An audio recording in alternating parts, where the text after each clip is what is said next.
My mom dying was the single most devastating thing I ever experienced. I loved her so much. I think it was down to my dad being so cold and distant, and my mother always being there to give me what I craved from my father. We had only just buried my mom.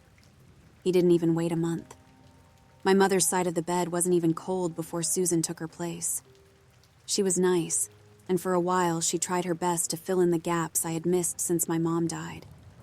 She would take me on trips and buy me stuff, and it did feel nice to have a mother figure in my life again. We were starting to bond. To be honest, if it wasn't for Susan, I would have been alone with my grief. My dad and I were never that close.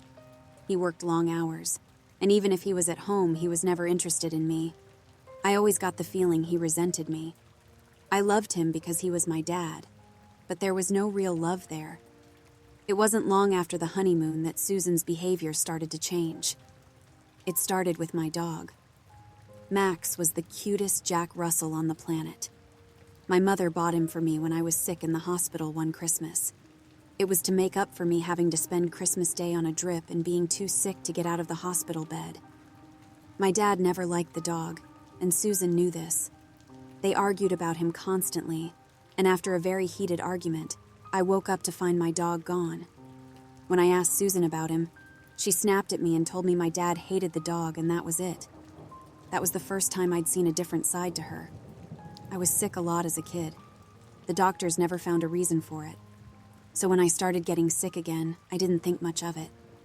When my dad cooked for us one evening, I was struggling to eat due to the pains in my stomach, so I was just sitting there picking at my dad's lumpy potatoes.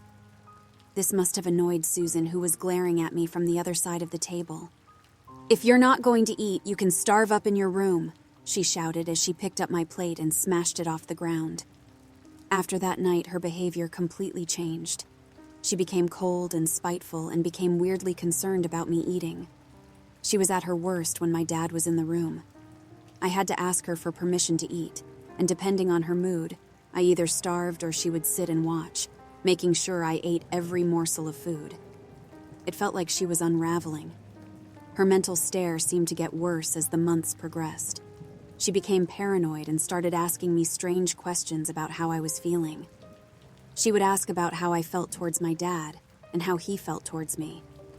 I was starting to get scared. My dad always hated how close me and my mother were, so it was like she was trying to please my dad by being horrible to me. When Susan went away for a few days, she cooked up a load of dinners for me and my dad and put them in the fridge for when she was gone. When I ate the first meal, I got violently sick. When the same thing happened the second time, I knew she was trying to poison me. I went and told my dad, but he didn't believe me and called me a horrible little liar. He made me sit and watch as he ate some, and when he didn't get sick, he made me eat the rest of the food left in the fridge. The night Susan came home, my father decided to cook dinner to welcome her back. Susan was helping my dad finish, so I figured this was her chance to put the poison in my food, so I planned to switch the plates when she wasn't looking. As we all sat there eating, I kept looking at Susan, waiting for her to start choking or start screaming in agonizing pain. I'll be honest, I was getting a bit of a thrill waiting for her to croak it. As we all sat eating our food, my dad turned to me with a sinister grin on his face and asked me how my food tasted.